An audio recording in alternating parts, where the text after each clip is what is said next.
سے روشن ہے جہاں، علم کی کہکشاں سے روشن ہے جہاں۔ الحمدللہ رب العالمین والصلاة والسلام علی سید الانبیاء والمرسلین، اما بعد فاعوذ باللہ من الشیطان الرجیم، بسم اللہ الرحمن الرحیم۔ الصلاة والسلام علیک یا رسول اللہ وعلی آلک واصحابک یا حبیب اللہ، الصلاة والسلام علیک یا نبی اللہ وعلی آلک واصحابک یا نور اللہ۔ میٹھے میٹھے اسلامی بھائیوں اور مدنی چینل کے ناظرین، ایک بار پھر سلسلہ علم کی کہکشاں لیے حاضر خدمت ہیں۔ آج بڑے ہی پیارے موضوع پر ہم نے گفتگو کرنی ہے، اور آج کا ہمارا موضوع ہے مقدس مقامات کی برکات۔ مقدس مقامات کی کیا برکات ہوتی ہیں، یہ مقامات مقدس کیوں ہوا کرتے ہیں، انشاءاللہ عز و جل ہمارے ساتھ مبلغ دعوت اسلامی حضرت علامہ مولانا محمد شفیق اتاری المدنی موجود ہوا کرتے ہیں۔ انشاءاللہ ان سے ہم شرعی رہنمائی لیں گے، مگر موضوع پر گفتگو کرنے سے پہلے آئیے بڑھتے ہیں درود پاک کی فضیلت کی جانب، کہ میٹھے میٹھے آقا مدینے والے مصطفیٰ صلی اللہ تعالی علیہ وسلم پر یوں تو درود پاک پڑھنے کے بے شمار فضائل و برکات مختلف احادیث مبارکہ اور روایتوں میں ملتے ہیں۔ آج ایک بڑی ہی پیاری روایت میں نے آپ کو سنانی ہے، اور وہ روایت کچھ یوں ہے کہ جب کسی محفل میں پیارے آقا مدینے والے مصطفیٰ صلی اللہ تعالی علیہ وسلم پر درود پڑھا جاتا ہے تو اس محفل سے ایک خوشبو بلند ہوتی ہے، وہ خوشبو آسمانوں تک پہنچتی ہے، اور فرشتے اس خوشبو کو محسوس کیا کرتے ہیں۔ میرے میٹھے اور پیارے اسلامی بھائیوں، مدنی چینل کے ناظرین، اس روایت پر ذرا غور کیجئے۔ خوشبو تو ہم بھی استعمال کیا کرتے ہیں، ہماری لگائی ہوئی خوشبو 2 4 10 لوگوں تک پہنچ جایا کرتی ہے۔ اگر کوئی اچھی کوالٹی کی ہو، کوئی مہنگی ترین ہو، 10 12 لوگوں تک پہنچ جاتی ہے۔ اگر کسی روم میں کوئی بخور جلائی جائے، کوئی لوبان جلایا جائے، ایک روم کو مہکا دیا کرتا ہے۔ بہت زیادہ اچھی کوالٹی کی ہو تو پورے گھر کو مہکا دیا کرتا ہے۔ مگر سبحان اللہ، یہ کتنا پیارا اور مقدس وظیفہ ہے کہ جس کی برکت سے کسی محفل میں کیا جائے تو جس کی برکت سے ایک خوشبو بلند ہوتی ہے، اور وہ خوشبو آسمانوں تک پہنچتی ہے۔ آسمانوں تک صرف پہنچتی نہیں بلکہ فرشتے بھی اس خوشبو کو محسوس کرتے ہیں، اور یہ ریئلائز کرتے ہیں کہ دنیا میں اس وقت کوئی مقام ہے جہاں پر میٹھے میٹھے آقا مدینے والے مصطفیٰ صلی اللہ تعالی علیہ وسلم پر درود پاک پڑھا جا رہا ہے۔ سبحان اللہ، تو پھر کیوں نہ ہم بھی درود پاک پڑھنے کی عادت بنائیں۔ آئیے مل کر محبت کے ساتھ درود پاک پڑھتے ہیں۔ صلو علی الحبیب صلی اللہ تعالی علی محمد صلی اللہ علیہ وسلم۔ میرے میٹھے اور پیارے اسلامی بھائیوں، مدنی چینل کے ناظرین، صحابہ اکرام علیہم الرضوان نبی پاک صلی اللہ تعالی علیہ وسلم سے بڑی محبت کیا کرتے تھے، اور آپ سے فیوز و برکات حاصل کرنے کا کوئی موقع وہ ضائع نہیں کرتے تھے، بلکہ اس جستجو میں، اس تمنا میں رہتے تھے کہ جس چیز کی نسبت نبی پاک صلی اللہ تعالی علیہ وسلم سے ہو جائے، اس چیز کو وہ اپنے لیے دنیا و مافیہ میں سب سے زیادہ معزز قرار دیا کرتے تھے، وہ سب سے زیادہ چیز عزیز ہو جایا کرتی تھی۔ صحابہ اکرام علیہم الرضوان کا یہ عمل نہ صرف نبی پاک علیہ السلام کی حیات ظاہری تک تھا، بلکہ پیارے آقا علیہ السلام کے وصال ظاہری کے بعد بھی نبی پاک علیہ السلام کے آثار سے وہ برکتیں حاصل کرتے۔ نہ صرف صحابہ بلکہ تابعین کے دور، اس کے بعد بھی نسل در نسل ہر زمانے میں اکابر ائمہ و مشائخ، علماء و محدثین، خلفاء و سلاطین بھی آثار و برکات سے برکت لیتے اور اس کا بھرپور اہتمام کیا کرتے تھے۔ جہاں ہر صحابی کی کوشش ہوتی کہ ہر اس چیز سے نسبت جوڑی جائے کہ جس کا کسی نہ کسی طریقے سے پیارے آقا صلی اللہ تعالی علیہ وسلم سے تعلق ہو۔ ائمہ حدیث نے اس حوالے سے حضرت سیدنا عبداللہ بن عمر رضی اللہ تعالی عنہ کا خصوصی تذکرہ فرمایا ہے۔ آپ کے بارے میں ملتا ہے کہ آپ ہر اس عمل پر عمل کرنے کی کوشش کیا کرتے کہ جس کی نسبت پیارے آقا علیہ السلام سے ہو جایا کرتی۔ ایک بار میٹھے آقا مدینے والے مصطفیٰ صلی اللہ تعالی علیہ وسلم مقام ذوالحلیفہ میں بجریلی زمین پر اپنے اونٹ کو بٹھاتے ہیں اور وہاں پر نماز ادا فرماتے ہیں۔ حضرت سیدنا عبداللہ بن عمر رضی اللہ تعالیٰ عنہ کو جب یہ معلوم ہوا، آپ نے یہ معمول بنا لیا کہ آپ بھی جب اس مقام پر گزرتے تو آپ بھی اس پتھریلی زمین پر ٹھہرتے، وہاں پر اپنے اونٹ کو بٹھاتے اور نماز پڑھایا کرتے تھے۔ یعنی پتہ یہ لگتا ہے کہ صحابہ اکرام علیہم الرضوان بھی ہر اس چیز سے محبت کیا کرتے تھے کہ جس کی نسبت پیارے آقا صلی اللہ تعالی علیہ وسلم سے ہو جایا کرتی۔ جس چیز کو اللہ والوں سے نسبت حاصل ہو جائے وہ بابرکت ہو جایا کرتی ہے، مقدس ہو جایا کرتی ہے، وہ مقام وہ مقدس ہو جایا کرتا ہے۔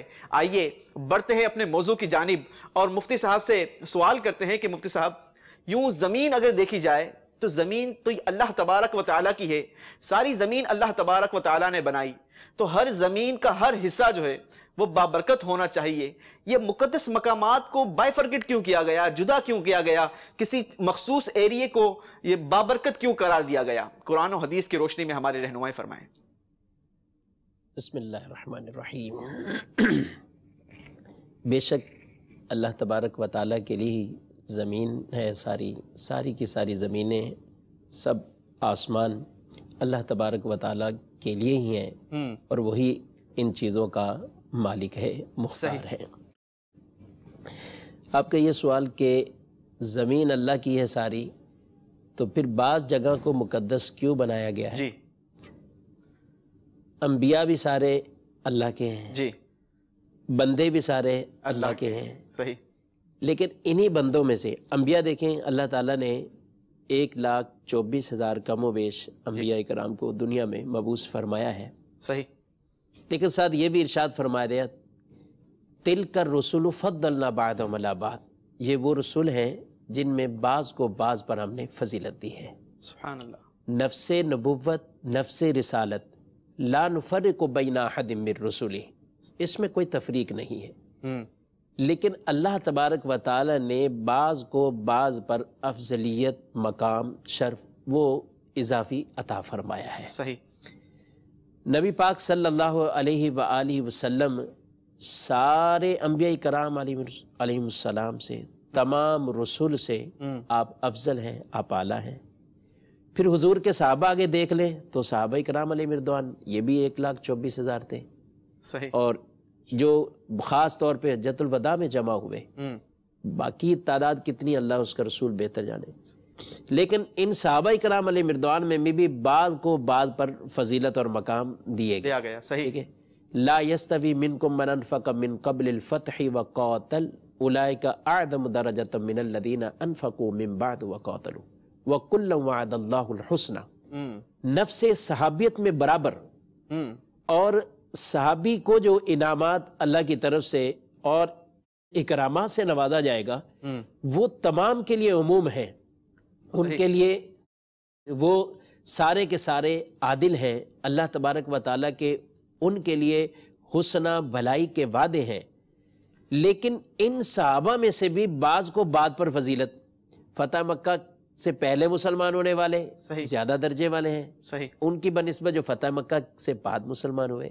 اچھا، پھر یہ ہے اس میں بدر والوں کی اور زیادہ خصوصیت ہے، صحیح، عشرہ مبشرہ کی اور زیادہ خصوصیت ہے۔ صحیح، عشرہ مبشرہ میں سے خلفائے راشدہ اور خلافت راشدہ والے خلفائے اربع، حضرت سیدنا صدیق اکبر، عمر فاروق، عثمان غنی، علی المرتضیٰ شیر خدا رضی اللہ تعالی عنہم، ان چار کو بطور خاص فضیلت، ان چار میں سے پھر حضرت صدیق اکبر رضی اللہ تعالی افضل البشر بعد الانبیاء بالتحقیق، یہ فضیلت والے۔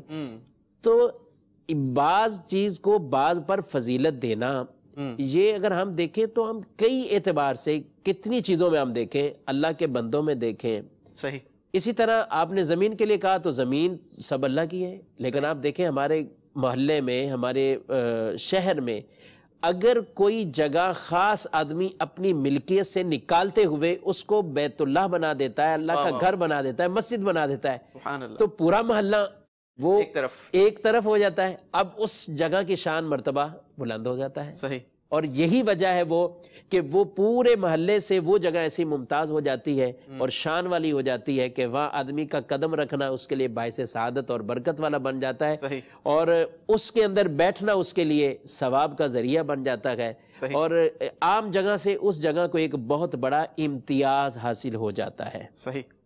تو بعض جگہ کو بات پر اچھا، پھر مساجد، اس اعتبار سے مساجد بھی بہت ہیں، سب مساجد ہیں، صحیح، لیکن مساجد میں بھی فضیلت کو بیان کیا گیا۔ صحیح۔ عام شارع راستے کی مسجد سے زیادہ مقام اس محلے کی مسجد، اس محلے کی مسجد سے زیادہ فضیلت والی جامع مسجد ہو جاتی ہے، اس جامع مسجد سے زیادہ فضیلت والی اگر اس اور دوسری جو باقاعدہ روایات میں جن کو بیان کیا گیا، مسجد الحرام شریف ہے، مسجد اقصیٰ ہے، مسجد نبوی، صحیح، اور اس کے ساتھ مسجد قباء ہے، یعنی جن کی بطور خاص فضیلتوں کو بھی بیان کیا گیا۔ صحیح۔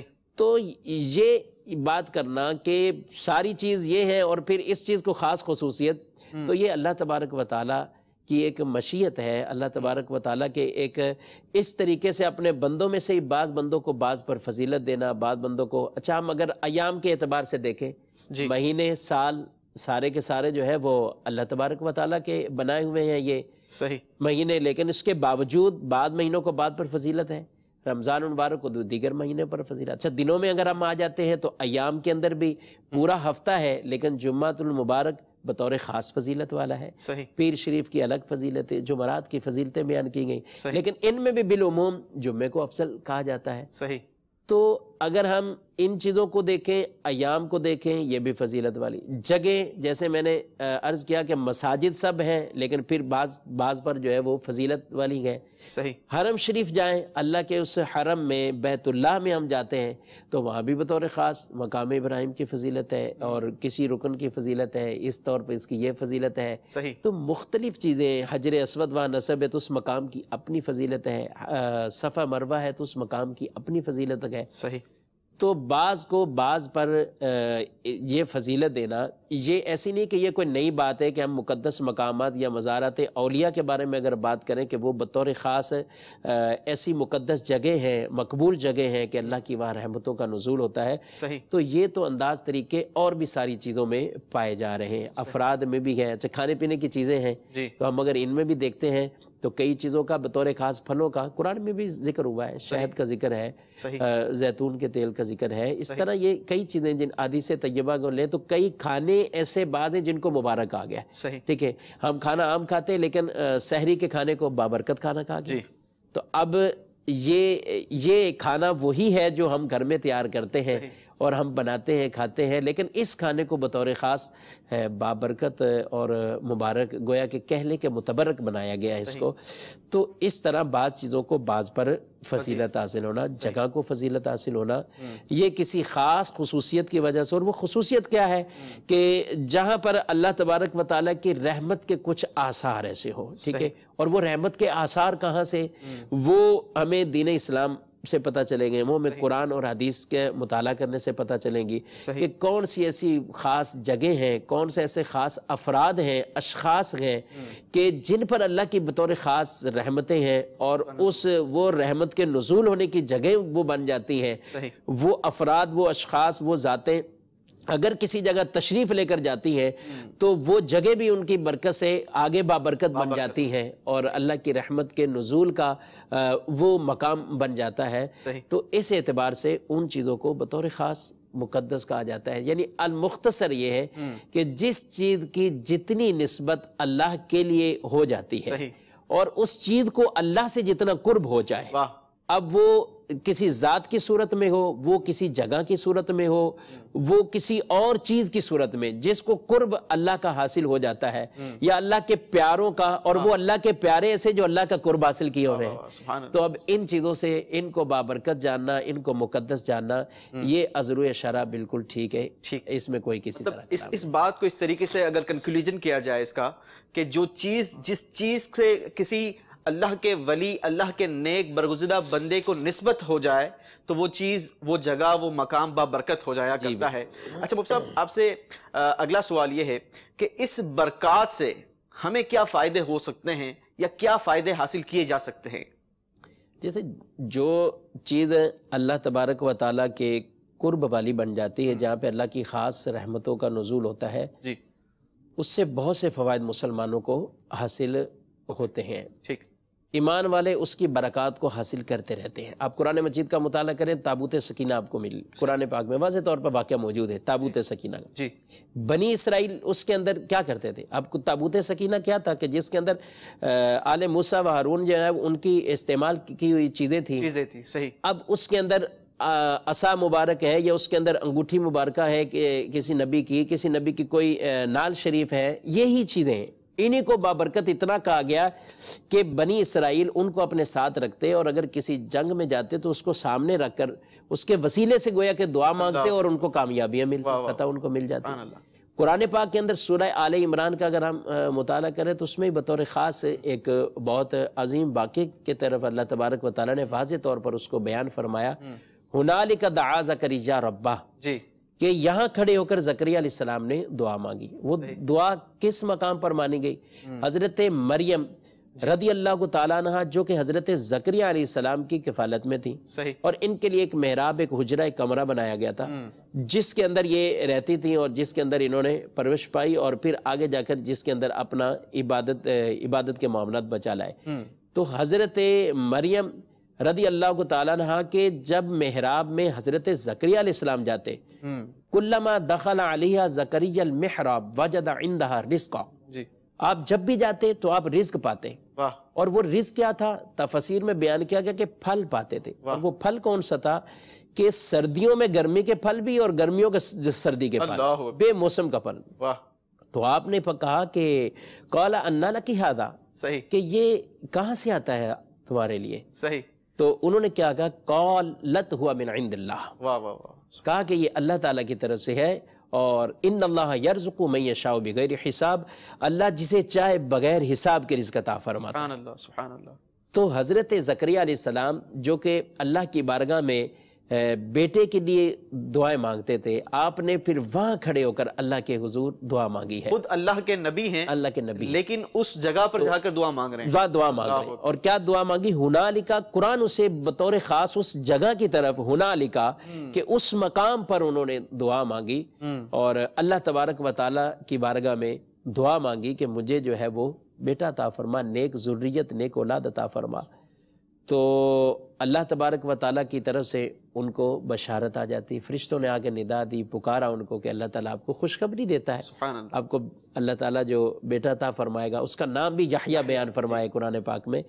تو علماء کرام نے اس آیت مبارکہ کے تحت یہ چیز بیان کی کہ جس جگہ کو اللہ کی کسی خاص بندی کے ساتھ یا بندے کے ساتھ نسبت ہو جاتی ہے، اس مقام کے فضائل و برکات یہ حاصل کیے جاتے کہ اس جگہ پہ دعا قبول ہوتی ہے، سبحان اللہ، وہ مقبول دعا کا ذریعہ اور سبب بن جاتی ہے۔ سبحان اللہ، تو یہ تو ایسا قرآنی واقعہ ہے جی، بطور خاص، اور جس کو بیان کیا گیا تفسیر میں، اس سے علماء کرام نے باقاعدہ ان مسائل کو اخذ کرتے ہوئے یہ بات بطور خاص درج فرمائی ہے کہ جب اللہ کی بندی کا وہ حجرہ اللہ کی بارگاہ میں مقبول اور محبوب اتنا ہے کہ وہاں دعا قبول ہو رہی ہے، تو جس جگہ اللہ کا کوئی نیک بندہ آرام فرما رہا ہو، جس جگہ ان کی قبر شریف ہو، ان کا مقبرہ ہو، ان کا مزار شریف ہو، تو وہ چیز بھی اللہ کے حضور بڑی بابرکت بن جاتی ہے، اور اللہ کے بندے کے ساتھ نسبت ہے تو اللہ تعالیٰ کی وہاں بطور خاص رحمتوں کا نزول ہوتا ہے، اور جب اللہ کی رحمتوں کا نزول ہوتا ہے تو وہاں دعائیں قبول ہوتی ہیں۔ ایسی گھڑیوں کی آدمی کو بطور خاص تلاش کرنے کا حکم دیا گیا ہے۔ بارش برس رہی، فرمایا دعا کرنے والے کی دعا قبول ہوتی ہے۔ اور بھی کئی ایسی چیزیں ہیں کہ جن کے لیے کہا گیا بطور خاص کہ اس وقت دعائیں قبول ہوتی ہے۔ تو اصل وجہ، مین وجہ اس کی یہ بھی علماء کرام نے فرمائی کہ وہ مقام یا وہ جگہ یا وہ وقت اللہ کی رحمتوں کے نزول کے لیے خصوصی اوقات ہوتے ہیں۔ صحیح۔ اچھا 24 گھنٹے میں گھنٹے تو پورے ہی ہے نا، کسی بھی وقت دعا مانگی جا سکتی ہے، ٹھیک ہے، وہی آپ والی بات کہ زمین ساری تو اللہ کی ہے، تو 24 گھنٹوں میں بھی تو ہمیں یہ بطور خاص کہا گیا نا کہ آپ رات کے پہر کے اندر خصوصیت بیان کر دی گئی۔ جمعۃ المبارک پورا دن بابرکت ہے، صحیح۔ لیکن غروب سے پہلے کی گھڑیوں کو بطور خاص بابرکت اور دعا کی قبولیت کے لیے اہم ترین ایک وہ وقت بیان فرمایا گیا ہے۔ صحیح۔ اسی طرح ہمیں رمضان المبارک پورا مہینہ بابرکت ہے، لیکن آخری عشرے کی طرف کہا گیا کہ بطور خاص اس کی فضیلت ہے۔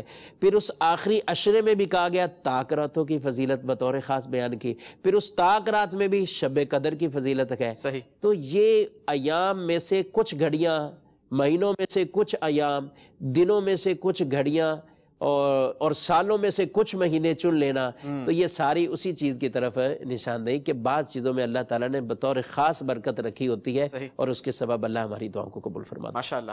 اچھا مفتی صاحب، اگلا سوال میرا یہ ہے کہ بہت سارے ذہنوں میں یہ وساوس آتے ہیں کہ وسیلہ یہ کیا مانگنے کی حاجت ضروری ہے، بغیر وسیلے کے دعا نہیں مانگی جا سکتی؟ اس پر کیا فرمائیں گے؟ اس پر قرآن و حدیث کیا ہماری رہنمائی فرماتا ہے؟ دیکھیں، وسیلہ کسی چیز کا بھی ذریعہ اختیار کرنا، بے شک اللہ تبارک و تعالیٰ کی بارگاہ میں دعا جو ہے وہ بغیر وسیلے کے، کوئی وسیلہ ذکر نہیں کیا پھر بھی دعا مانگتا ہے، کوئی حرج والی مانگی جا سکتی نہیں، بالکل مانگی جا سکتی، مانگنی چاہیے۔ اور ہم مسلمانوں کو عام بھی وطیرہ طریقہ بطور خاص ہر دعا میں ہر وقت کوئی وسیلہ ذکر کرنا ضروری ہے، ایسا کچھ نہیں ہے۔ صحیح۔ لیکن وسیلے کا مطلقاً انکار کر دینا، وسیلے کو ہی سر فہرست یہ کہتے ہیں کہ وسیلہ کوئی چیز ہی نہیں ہے، صحیح، تو یہ بہت بڑی غلطی ہے۔ صحیح۔ قرآن پاک میں اللہ تبارک و تعالیٰ نے بطور خاص کیا ارشاد فرمایا، یا ایھا الذین آمنوا اتقوا اللہ وابتغوا الیہ الوسیلہ، اے ایمان والو اللہ سے ڈرو اور اس کی طرف وسیلہ تلاش کرو۔ صحیح۔ اب وسیلہ ہوتا کیا ہے کہ یعنی کسی چیز کی طرف پہنچنے کے لیے کوئی ذریعہ اختیار کرنا۔ صحیح۔ ٹھیک ہے، ہم لفٹ کے ذریعے اوپر بلڈنگوں میں جاتے ہیں، سیڑھی کے ذریعے چڑھ کر کسی اونچے مقام پر ہم پہنچ جاتے ہیں، تو یہ ذریعہ ہے۔ ہم گاڑی میں سفر کر کے کسی مقام پہ پہنچتے ہیں تو یہ ایک وسیلہ، ایک ذریعہ ہے۔ یہاں بطور خاص وسیلہ ذریعہ کیا ہے کہ کوئی اللہ تبارک و تعالیٰ کا خاص بندہ، اللہ کے نبی، اللہ کے کوئی رسول، فرشتے، یا کوئی مقام یا کوئی جگہ یا کوئی ایسی بابرکت چیز جس کے ذریعے سے اللہ کا قرب حاصل کرنا، یہی وسیلہ کہلاتا ہے۔ تو یہ قرآن مجید میں تو فرمایا اللہ سے ڈرو اور وسیلہ تلاش کرو۔ اب اس وسیلے سے مراد یعنی عمل کا وسیلہ بھی ہے، اس وسیلے سے مراد ذات کا وسیلہ لینا چاہیں، اس وسیلے سے مراد کسی خاص مقام اور جگہ کا وسیلہ، یہ سب علماء کرام نے بطور خاص ان چیزوں میں بیان فرمایا ہے۔ اعمال کے طور پر یعنی آدمی فرائض، آدمی اللہ تبارک و تعالیٰ نے جو چیزیں فرض کی گئی ہیں اس پر، ان کو ذریعہ بنائے اللہ کی بارگاہ میں پہنچنے کا، قرب حاصل کرنے کا۔ اللہ نے جو چیزیں حرام کی ہیں ان سے بچ کر آدمی اللہ کا قرب حاصل کرے۔ اسی طرح ایسی مخصوص مقامات، مخصوص جگہیں اور مخصوص ذاتیں ایسی ہیں بابرکت کہ جن کو وسیلہ ذریعہ بالکل بنایا جا سکتا ہے۔ حدیث پاک میں واضح طور پر یہ بات بھی ارشاد فرمائی گئی ہے، رحم دل لوگوں کے ذریعے سے اللہ سے اپنی حاجتوں کو طلب فرماؤ، اللہ سے حاجتیں مانگو، لیکن ان سے کہا گیا کہ ان سے اپنی حاجتیں پوری کرو جو رحم دل لوگ ہیں۔ یہ بھی بطور خاص حدیث میں فرمایا گیا۔ ایک حدیث اور میں جس میں یہ بات ارشاد فرمائی گئی کہ جب نبی کریم صلی اللہ علیہ وسلم کے پاس ایک شخص آئے اور انہوں نے حضور اکرم صلی اللہ علیہ وآلہ وسلم سے اپنے نابینا ہونے کی جب یہ شکایت کی یا عرض کیا، یا رسول اللہ صلی اللہ علیہ وسلم میری آنکھیں آ جائیں، تو حضور اگر چاہتے تو آپ صلی اللہ علیہ وسلم کے تو اللہ نے وہ مبارک ہاتھ بنائے کہ آپ کی ہر چیز سے لوگوں نے برکتیں حاصل کی کہ اگر میرے آقا چاہتے صلی اللہ علیہ وسلم تو ہاتھ پھیرتے تو وہ ان کو روشنی آ جاتی، کیونکہ حضرت یوسف علیہ السلام کے قمیص مبارک کا قرآن پاک میں بیان کیا گیا کہ وہ جب حضرت یعقوب علیہ السلام کے آنکھوں پر ڈالی گئی تو وہ جو آنکھوں میں بینائی کی کمزوری ہو گئی تھی، ضعف ہو گیا تھا، وہ ختم ہو گیا اور نور آ جاتا ہے، روشنی آ جاتی ہے۔ فرتد بصیرا ان کو فرمایا گیا تو وہ ان کی آنکھیں وہ دیکھنے والے بن جاتے ہیں۔ تو حضور اگر چاہتے، بلکہ حضرت قتادہ رضی اللہ تعالیٰ عنہ یہ بھی تو نبی پاک صلی اللہ علیہ وسلم کے پاس گئے تھے اور یہ تو اپنی آنکھ لے کر گئے تھے۔ اچھا، بظاہر دیکھ بھی رہے کہ آج کل اگر یعنی اس کو اگر آپ اس پیرائے میں دیکھیں، نبی پاک صلی اللہ علیہ وسلم کے پاس بظاہر کوئی ایسے آلات نہیں ہیں، کوئی علاج معالجے کے سامان ایسے نہیں ہیں، یا کوئی ایسی دوائی کا معاملات نہیں ہے، لیکن وہ پھر لے کر گئے حضور علیہ السلام کے پاس۔ آنکھیں تو اللہ نے ہی دینی ہے، اور ان کے اندر جو نور آنا ہے وہ بھی اللہ کے دینے سے ہی آنا ہے. لیکن پھر حضور علیہ السلام کے پاس گئے, یا رسول اللہ آپ اس کو ٹھیک فرما دیں. نبی پاک صلی اللہ علیہ وسلم نے ان کی آنکھ کو لیا, ڈھیلے کو لیا, اس مقام پہ رکھا, اپنا ہاتھ مبارک پھیرا, اللہ نے ان کی آنکھ کو اتنا روشن کیا, پھر اتنی روشن ہوئی ان کی آنکھ کہ وہ کہتے ہیں دوسری آنکھ سے زیادہ اس سے نور نظر آتا ہے, دوسری آنکھ سے زیادہ. تو یہ کیوں بارگاہ رسالت کے اندر جو ہے وہ جا رہے ہیں؟ قرآن مجید میں اللہ تعالیٰ نے فرمایا وَلَوْ أَنَّهُمْ إِذْ ظَلَمُوا أَنفُسَهُمْ جَاءُوكَ فَاسْتَغْفِرُوا اللَّهَ وَاسْتَغْفَرَ لَهُمُ الرَّسُولُ لَوَجَدُوا اللَّهَ تَوَّابًا رَحِيمًا. اگر لوگ اپنی جانوں پر ظلم کر بیٹھے اور اے محبوب آپ کے پاس آ جائے اور یہاں کر اللہ سے معافی مانگے اور حضور ان کے لیے سفارش کر دیں, لَوَجَدُوا اللَّهَ تَوَّابًا رَحِيمًا, تو وہ ضرور اللہ کو رحم کرنے والا اور توبہ قبول کرنے والا پائیں گے. اچھا, معاف کس نے کرنا ہے؟ اللہ تبارک و تعالی. استغفار کن کی بارگاہ میں کیا جاتا ہے؟ اللہ کی بارگاہ. لیکن اس کے باوجود راستہ کون سا ہے؟ جاؤ کا. اللہ اکبر. اعلیٰ حضرت فرماتے ہیں نا, مجرم بلائے آئے ہیں جاؤ کا ہے گواہ, پھر رد ہو کبھی یہ شان کریموں کے در کی ہے. تو بالکل آپ بجا فرما رہے ہیں کہ اللہ تبارک و تعالیٰ نے ہماری باقاعدہ قرآن مجید فرقان حمید میں تربیت فرمائی. جی ہاں, بالکل واضح طور پر حکم ارشاد فرمائے اور یہ بشارت عطا فرما دی کہ یہ آ جائیں آپ کے پاس اور یہاں کے معافی مانگیں اور نبی پاک صلی اللہ علیہ وسلم ان کے لیے سفارش کر دیں, تو حضور علیہ السلام کے صدقے سے اللہ تعالیٰ گناہوں کو معاف فرماتا ہے. ماشاءاللہ بڑے خوبصورت انداز میں آپ نے وسیلے کو بیان کیا اور اس کو باقاعدہ ڈیفائن کیا. مفصل موضوع کی طرف پھر آتے ہیں جو کہ آج کا ہمارا موضوع وسیلہ نہیں ہے. مقدس مقامات پر پچھلے دنوں آپ کی بھی حاضری رہی ماشاءاللہ, کن کن مقامات پر ہوئی وہ بھی انشاءاللہ آپ سے لینا ہے میں نے کہ آپ کی کہاں کہاں کن کن مقدس مقامات پر حاضری ہوئی. لیکن مقدس مقامات پر حاضری کا انداز کیا ہونا چاہیے؟ آج کل عموماً دیکھا جاتا ہے کہ بندہ وہاں پر جا کر عجیب و غریب قسم کی جو ہے وہ ہلڑ بازی مچائی جا رہی ہے. اگر کسی مقدس کنویں کی طرف گئے ہیں, بیر روحا کی طرف گئے ہیں, تو وہاں پر بوتلیں پھینک رہے ہیں, عجیب و غریب انداز ہے. کیا انداز ہونا چاہیے کسی مقدس مقام پر گئے ہیں, کسی بزرگ ہستی کے بارگاہ میں حاضر ہوئے ہیں؟ تو دیکھیں, ادب تو یہ بہت بڑی چیز ہے. کسی جگہ کے بھی آداب کو, اور جیسے ہم نے بیان کیا کہ عام جگہوں سے بڑھ کر وہ جگہیں بابرکت بن جاتی ہیں, وہ مقام بابرکت بن جاتے ہیں, تو جب وہ جگہ ایک ممتاز بن گئی اور وہ جگہ ایک الگ شان والی بن گئی ہے نا, تو اب اس کے آداب بھی اتنے ہی زیادہ بڑھ جاتے ہیں. صحیح. ٹھیک ہے, اگر کوئی گناہ بابرکت ایام میں ہو یا بابرکت جگہ پر ہو تو یہ اس کی شدت اور بڑھ جاتی ہے. یعنی عام دنوں میں اگر کوئی گناہ کر رہا ہو, گناہ تو گناہ ہے, اس سے بچنا فرض ہے, لازم ہے. لیکن یہی گناہ وہ بطور خاص رمضان میں کر رہا ہو, ٹھیک ہے, عام جگہوں پر کوئی گناہ ہے, لیکن وہی گناہ معاذ اللہ اگر کوئی اللہ کے گھر مسجد کے اندر کر رہا ہو تو پھر اس کے اندر اور شریف میں ہو تو اس کے اور زیادہ جو ہے تو اس میں شدت اور زیادہ آ جاتی ہے. پھر اس کے گناہ کی نحوست بھی اتنی زیادہ اور سختی بھی اتنی زیادہ اس پر جو ہے وہ ہوگی کہ جو ان چیزوں کا بھی بطور خاص خیال نہیں رکھتا. تو ادب یہ پہلا کرینہ ہے اور یہ پہلا انداز ہے. ادب یہ ہاتھ سے ادب کا دامن جو ہے وہ یہ کبھی بھی نہیں چھوٹنا چاہیے. ٹھیک ہے, ہماری محبت, ہمارے جذبات یہ ایک اپنی جگہ ہے, لیکن اس کی جگہ کے آداب اور تقاضے یہ بھی اپنی جگہ پر, یہ بھی اپنے. کیا آداب؟ یعنی ہم جیسے دیکھیں علماء کرام نے واضح طور پر اس مسئلے کو بیان فرمایا. حجر اسود کو چومتے ہیں, بابرکت ہے, تبرک لینے کے لیے چومتے ہیں. نبی کریم صلی اللہ علیہ وسلم نے چوما اس سے برکت حاصل کرنے کے لیے چومتے ہیں. لیکن یہ بات بھی واضح طور پر بیان کی گئی. امیر اہل سنت نے بھی اپنے کتاب میں رفیق الحرمین میں اس بات کو بطور خاص بالخصوص بیان کیا ہے کہ آپ وہاں پہ حجر اسود کو چومنے کے لیے لوگوں کو دھکے مار رہے ہیں, آپ وہاں پہ لوگوں کو پیچھے سے کوئی کھینچ رہا ہے, کوئی اوپر چڑھ رہا ہے, کوئی گر رہا ہے, کوئی پڑھ رہا ہے, آوازیں بلند ہو رہی. تو یہ چیزیں جو ہے وہ ایک تو حق تلفیوں میں چلی جاتی, حقوق العباد کے معاملات جدا ہیں, اللہ کے حرم کے معاملات جدا ہیں. یعنی آدمی کو بہت زیادہ احتیاط کے تقاضے رکھنے چاہیے. یہ باتیں سب بجا, ٹھیک ہے. آج کل کا جو انداز ہے, اتنا سارا کراؤڈ وہاں پر پہنچ گیا کہ وہ جا کر حجر اسود سے برکتیں حاصل کرنا چاہتا ہے. ظاہر بندہ اتنے سارے پیسے خرچ کر کے گیا ہے اور وہاں پر جا کر اگر یہ بھی سعادت حاصل نہ کرے تو پھر کیا کرے؟ کس طریقے سے وہ برکت تو لینی ہے نا، مصعب جب گیا ہے تو برکت نہ لے گا؟ دیکھیں اس کی برکت تو کتنی پیارے خوبصورت انداز سے یہ بیان کر دی، جو چوم لیا وہ بھی برکت ہے، اور جو چومنے کی طاقت نہیں ہے استعلام کر رہتا ہے اس کو بھی وہ فضائل و برکات حاصل ہو جاتے ہیں۔ تو جن روایات میں یہ بیان کیا گیا تو وہاں بطور خاص اس کو بھی بیان کیا ہے، جس نے بوسہ دیا یا استعلام کر لیا، تو یہ دوسرا آپشن تو ہمارے پاس موجود ہے۔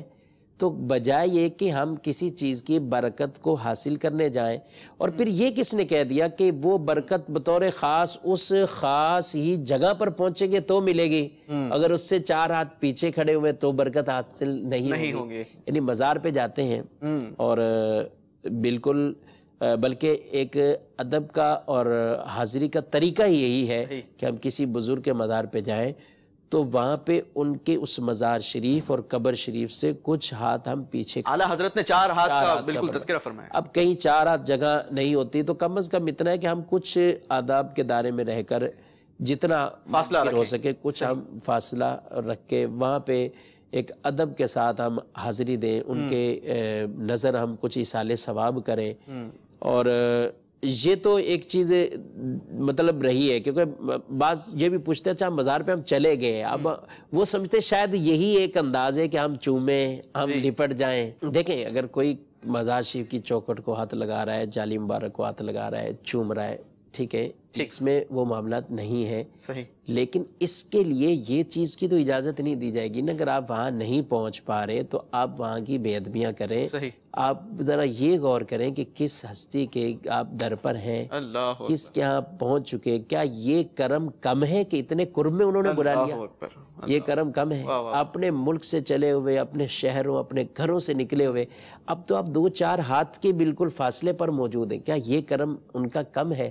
تو اس لیے انہی چیزوں کو بہت زیادہ بابرکت جاننا چاہیے اور آداب کو مقدم رکھنا چاہیے، صحیح، اور انہی کے ساتھ اپنی حاضری کو دینا چاہیے۔ ماشاءاللہ بڑی پیاری اور خوبصورت بات مفتی صاحب نے فرمائی ہے، اور آداب بھی بیان کیے ہیں۔ مفتی صاحب کیا تقاضے ہیں وہاں پر جا کر، کن چیزوں کی غفلت نہیں کرنی چاہیے، کن چیزوں میں اپنے آپ کو مصروف نہیں رکھنا چاہیے؟ بسا اوقات دیکھا جاتا ہے کہ مقدس مقام پر گئے ہیں، کسی بزرگ ہستی کے مزار پر حاضری بھی دی ہے، مگر وہاں پر جا کر جناب پھر وہ سیلفیاں لے رہے ہیں، ظاہر ہے گئے ہیں خرچہ کر کے، دنیا کو بھی دکھانا ہے کہ ہم یہاں تک پہنچ آئے ہیں، تو کیا انداز ہونا چاہیے، کن چیزوں سے بچنا چاہیے؟ عجیب و غریب سواری کا وہاں پر اہتمام کروانا ہے، کبھی اونٹ پر جناب سواری کرنی ہے، کبھی اسکوٹریں دوڑانی ہیں، تو عجیب و غریب انداز ہوا کرتے ہیں۔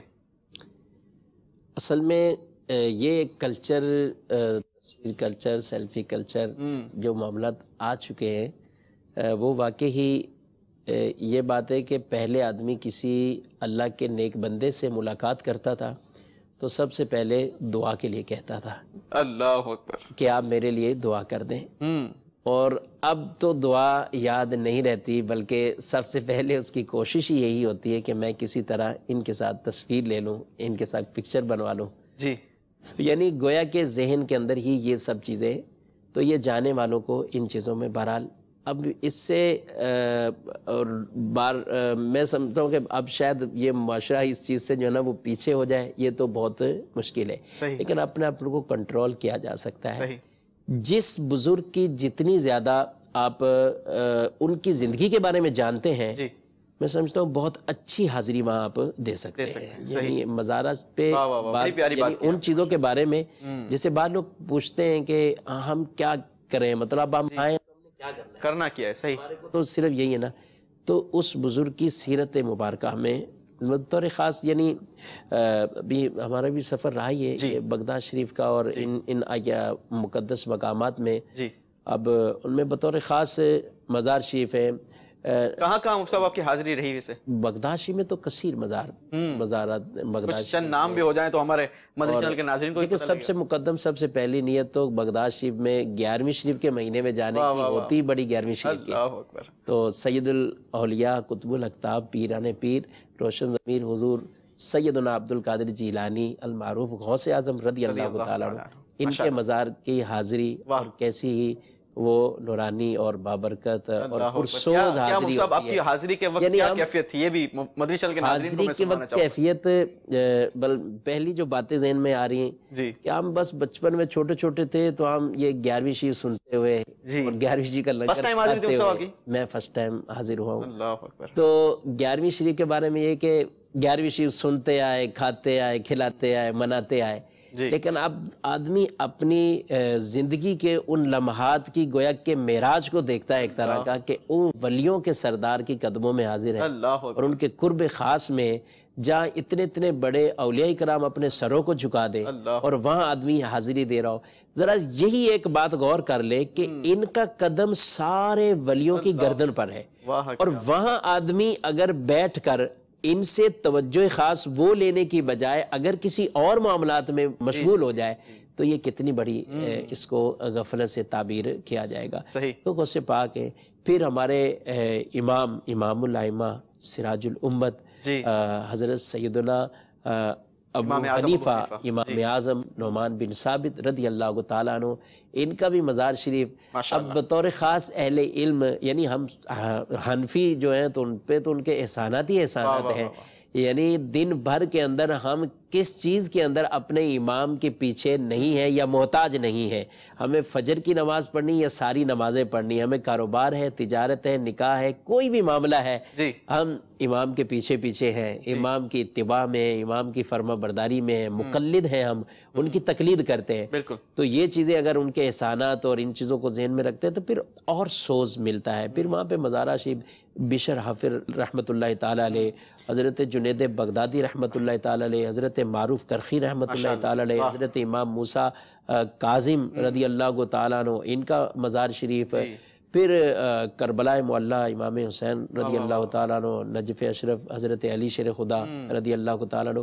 تو مزارات تو وہاں پہ واقع ہی. پھر امام غزالی، سلمان فارسی رضی اللہ تعالیٰ عنہ، حضرت حذیفہ بن یمان، حضرت شیخ شبلی، یعنی ہمارے قادری سلسلے کے جو بزرگ ہیں. اور پھر اشعار وہ جو ہم اپنے شجرہ کے اندر پڑھا کرتے ہیں اور آج انہی کے قدموں میں حاضر ہیں.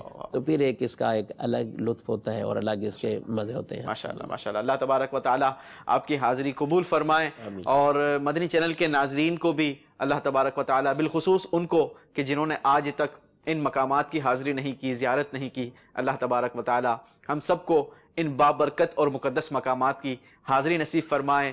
اللہ تبارک و تعالی با ادب حاضری نصیب فرمائے. ان کے فیوز و برکات سے ہمیں مستفیض ہونے کی سعادت اور توفیق نصیب فرمائے. مدنی چینل کے ناظرین، مفتی صاحب نے بڑی پیاری بات کہی کہ جب کسی اللہ تبارک و تعالیٰ کے اولیاء کی طرف ہمارا سفر ہو، ان کے مزار پر حاضری ہو، تو ہمیں کوشش کرنی چاہیے کہ ان کی سیرت کو پڑھ کے جائیں اور پھر ان کی سیرت پر عمل بھی کریں. اللہ تبارک و تعالیٰ ہمیں اولیاء اکرام کے نقش قدم پر چلنے کی سعادت اور توفیق نصیب فرمائے. سلسلے کا وقت اپنے اختتام کو پہنچا.